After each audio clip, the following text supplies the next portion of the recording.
Mort du chef du Hamas dans une frappe en Iran, mort du haut commandant militaire du Hezbollah revendiqué par Israël, raid meurtrier sur le Golan annexé, quelles sont les conséquences sur la guerre entre Israël et le Hamas? Voici les dernières images filmées d'Ismaël Haniyeh, le chef politique du Hamas. Mardi 30 juillet, il assistait à la prestation de serment du nouveau président iranien en présence du guide suprême. Il meurt le lendemain dans une frappe menée avec un missile contre sa résidence située sur le sol iranien au nord de Téhéran. Le Hamas et l'Iran tiennent Israël pour responsable, bien que Tsahal, les forces armées israéliennes, n'aient pas revendiqué cette frappe. Des soutiens du Hamas ont dénoncé cet assassinat, c'est le cas de la Turquie, du Qatar, de la Chine, de la Russie ou encore du Liban. Le Liban est aussi en deuil puisque quelques heures avant la mort du chef du Hamas, c'est la banlieue sud de Beyrouth, la capitale libanaise, qui est visée par Israël, tuant le chef militaire du Hezbollah, Fouad Chokr. Tsahal le tenait pour responsable de la mort d'enfants sur le plateau du Golan, survenue quelques jours plus tôt. Fouad Chokr was the commander responsible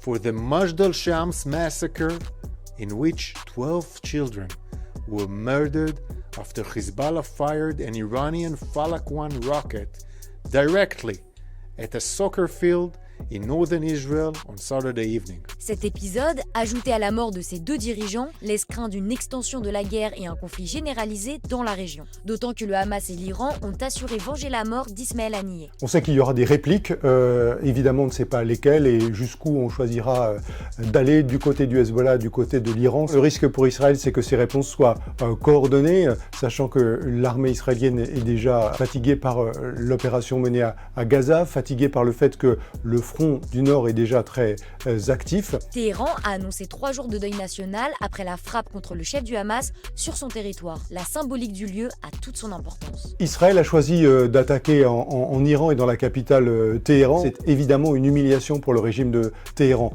qui montre à quel point il est vulnérable. Israël a pu frapper en toute impunité sans être détecté et le faire de manière extrêmement précise. Si l'État hébreu avait clamé haut et fort vouloir éliminer tous les dirigeants du Hamas après les attaques du 7 octobre, il serait imprudent de revendiquer cette attaque. Cette frappe ciblée risque toutefois d'avoir des conséquences directes sur le conflit à Gaza, à commencer par les otages. En l'espace de moins de 12 heures, Israël donc a assassiné 2 très hauts cadres politiques de formation qui lui sont ennemis. Israël a renoué avec sa politique d'assassinat ciblé, mais on s'attendait plutôt à des frappes ciblées. Mais je dois dire, peut-être pas à ce niveau de représentation, parce que là, c'est une escalade. Ça va geler dans un premier temps les négociations sur les otages. Et donc, ça, c'est une escalade assez dangereuse du conflit.